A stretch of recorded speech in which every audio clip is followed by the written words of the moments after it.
Steve McRae, I don't know if you guys are familiar with him, and the great debate community. These guys they ejected me because of this. And I'm like, look, you guys are not teaching science. This is not science. This is a religion. And you're accusing me of being religious. You're actually accusing me of having faith. Look, believe it or not, it takes more faith to believe in evolution and the theory of the idea of atheism, that just somehow out of nothing, you could violate the laws of physics and have everything in it. You'd have to have more faith to believe something like that, to believe in my God. Because it's pretty clear that my God is the God of the Bible based on just the resurrection alone.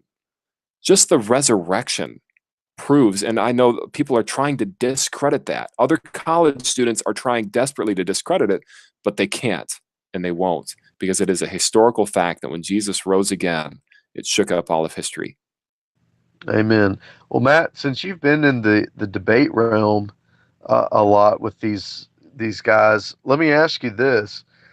What's the idea? I mean, have they pretty much abandoned the Darwin, all the things that Charles Darwin had brought forth in his philosophies?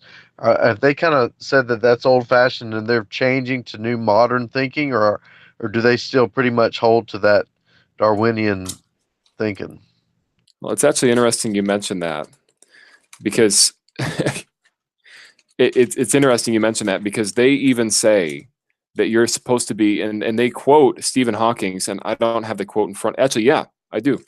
This is from an article that was written on Stephen Hawking's, and it says, Hawking has stated that given the vastness of the universe, aliens likely exist. So not God, but aliens likely exist. Just no God, which is irrational. But the contact with them should be avoided.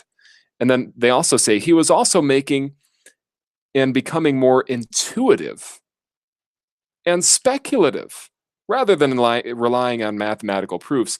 So Hawking just point blank admits, and even his writers are like, wow, is he really okay? Yeah, he's saying that we should be more speculative and more intuitive rather than relying on mathematical proofs.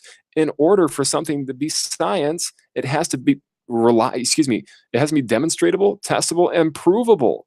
None of what they're saying, and they're constantly pulling these quotes from Stephen Hawking is the greatest prophet of science of all time.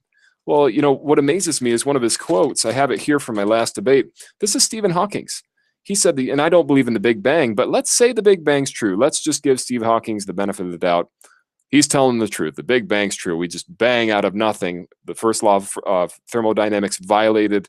And notice what he says here.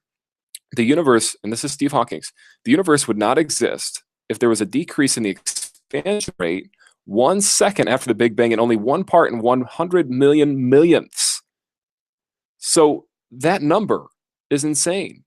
I mean, you have to be a total idiot to actually say, okay, there's definitely no creator, even believing the evolutionary theory. So either way, you've lost. If you're an if you're an atheist, you've lost the battle, because even by Stephen Hawking's own admission and by Richard Dawkins' own admission, and they get mad at us for this, brothers, they get mad when you use their own quotes from their own prophets.